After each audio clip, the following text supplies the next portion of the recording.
दो हम भी बने महान के अभ्यास के प्रश्नों की चर्चा की थी और स्वाध्याय के प्रश्नों की चर्चा की।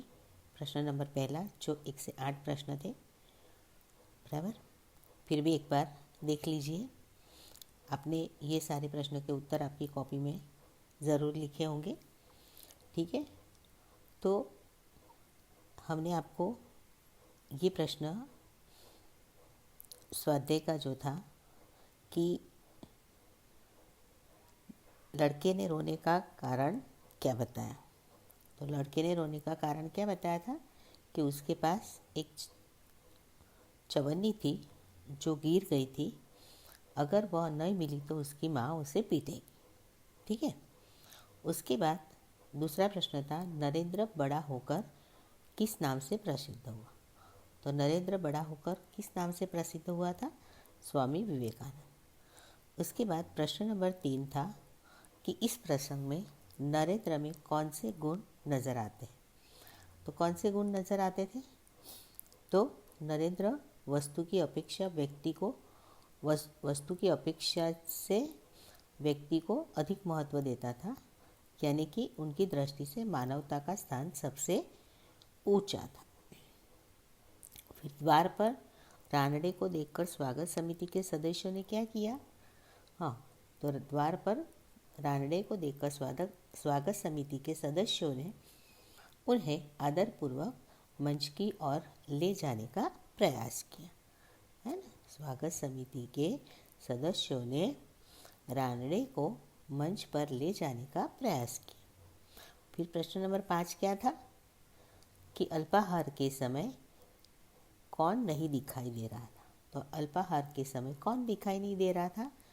तो क्रिकेट टीम का कप्तान, बराबर। फिर सफलता के क्या आधार थे?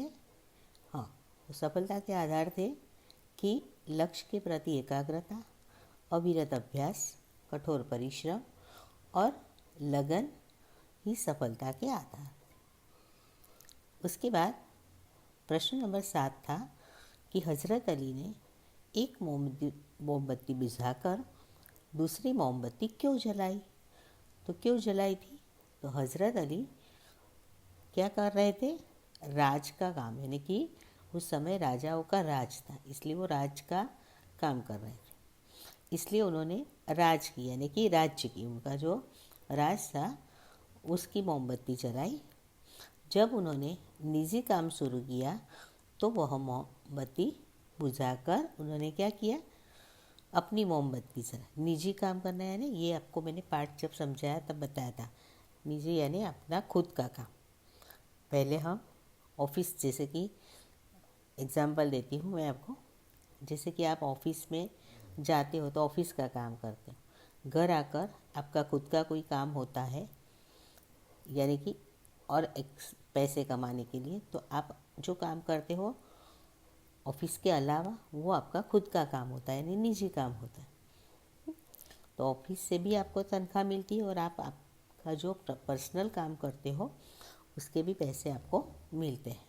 तो इसी प्रकार हजरत अली ने पहले राज का काम कर रहे थे, इसलिए राज की मोमबत्ती जलाई और अपना खुद का काम शुरू किया। तो वो मोमबत्ती राज की बुझाकर उन्होंने अपनी मोमबत्ती जलाई, बराबर। फिर हमारे पुरखों ने क्या कहा है? तो हमारे पुरखों ने कहा है कि किसी के धन माल की लालसा मत कर। लालसा यानी लालच, है ना। किसी के धन माल, किसी के पास कितना भी क्यों ना हो, पर हमें ऐसी लालच रखनी नहीं चाहिए। तो इसके लिए संस्कृत में क्या कहा गया है? माँ गृदः कश्य स्विद धनम। ओके, चलो। उसके बाद प्रश्न नंबर 2 है निम्नलिखित प्रश्नों के उत्तर लिखिए। लोगों की बात सुनकर नरेंद्र ने क्या कहा? तो लोगों की बात सुनकर नरेंद्र ने क्या कहा? हाँ, तो लोगों की बात सुनकर नरेंद्र ने कहा कि मेरा शिवलिंग तो साधारण मिट्टी का था, बालक की जान बचाने में वह टूट गया, तो मैं क्या, तो उसमें क्या हुआ? शिवलिंग को बचाने की अपेक्षा इस बालक की जान बचाना मेरा पहला कर्तव्य था।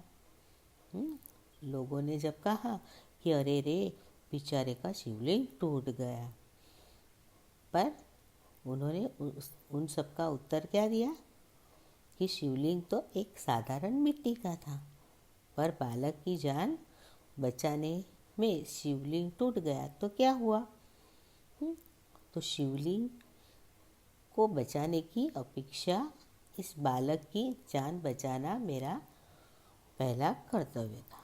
उन्होंने क्या कहा, शिवलिंग से अधिक मेरा कर्तव्य क्या था, बालक की जान, क्योंकि बालक यदि गाड़ी के नीचे आ गया होता तो उसकी जान क्या होती, चली जाती।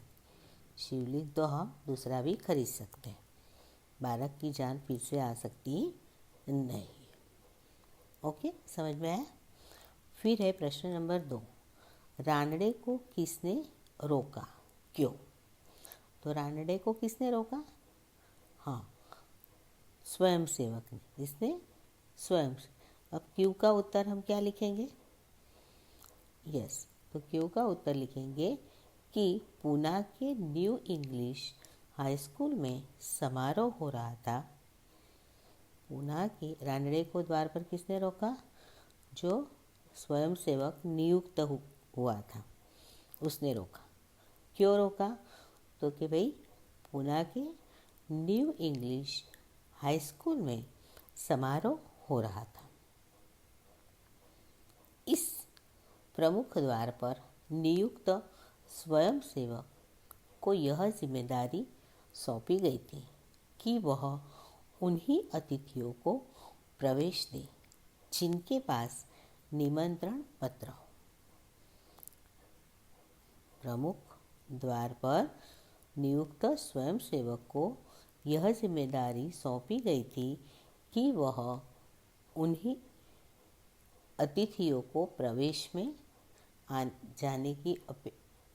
जाने का रास्ता दिखाए जिनके पास निमंत्रण पत्र हो। रानड़े समारोह के मुख्य अतिथि थे, परंतु उनके पास निमंत्रण पत्र नहीं था, इसलिए स्वयंसेवक ने उन्हें रोका। ठीक है, तो समझ में आया आपको कि स्वयंसेवक को क्या काम सौंपा गया था, यस, कि जिसके पास निमंत्रण पत्र हो उसी को ही मंच पर यानी कि इस समारोह में आने दिया जाए। पर रानड़े के पास भले ही वह अतिथि थे, पर उनके पास क्या नहीं था, निमंत्रण पत्र नहीं था, इसलिए स्वयंसेवक ने उन्हें अंदर जाने से रोका। तो विद्यार्थी मित्रों, इस प्रकार हमने आपको स्वाध्याय का प्रश्न नंबर 2 और 1 की प्रश्न नंबर 1 के 1 से 8 प्रश्नों की फिर से विस्तार से चर्चा की, और प्रश्न नंबर 2 के प्रश्न नंबर 1 और 2 के उत्तर आपको बताए। आपको आपकी कॉपी में लिखना है। ओके, ठीक है। इसके बाद वाले वीडियो में हम प्रश्न नंबर 3